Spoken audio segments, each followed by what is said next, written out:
Isa na naman pong mapagpalang araw sa ating lahat.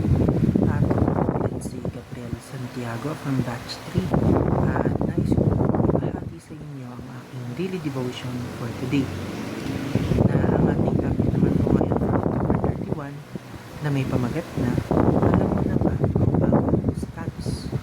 Ang ating main concept po ngayon is about vicarious atonement, at ang ating Bible verse is nagmumula sa Romans 6 verses 4 to 5 na sinasabi po dito, "We were therefore buried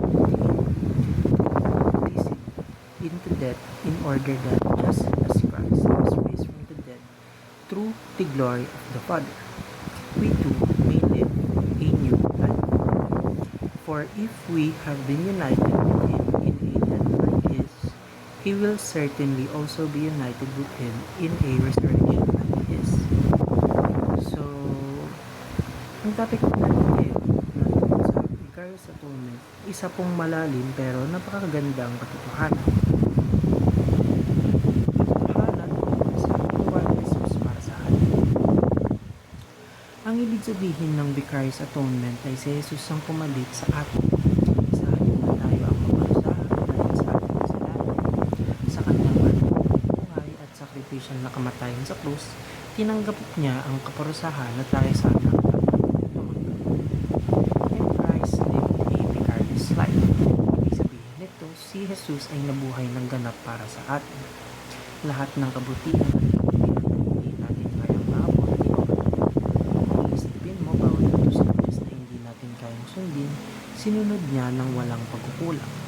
Kaya ngayon, kapag tayo ay nananampalataya kay Kristo, ang kanyang pagkakas na ibibilang sa atin, parang credit na ipinasa niya sa atin sa kahit tayo ang may utang. And Christ died a vicarious death. Dito makikita ang pinaka-tindi ng kanyang pag-ibig. Sa krus, siya ang tumanggap ng parusa na para sa atin. Ang lahat ng galit ng Diyos laban sa kasalanan, sa kasalanan, pinuos kay Jesus. So, ibig sabihin, ang kasalanan natin ay ipinasa sa Kanya at ang katwiran niya ay ipinasa sa atin. And lastly, Christ rose in a vicarious resurrection. Hindi doon natapos lahat. Si Jesus ay muling nabuhay at sa kanyang pagkabuhay, nabigyan tayo ng bagong pag-ibig. Ibig sabihin, kung tayo ay nabuhay sa Kristo, tayo ay may bagong simula. Hindi na alipin ng kasalanan, kundi malaya at may bagong pagkakilala bilang pagkatapos. Ang dating tayo ng kasalanan ay namatay, at ang bago nating sarili ay buhay na kasama si Kristo. At hanggang dito lamang po ang aking daily devotion.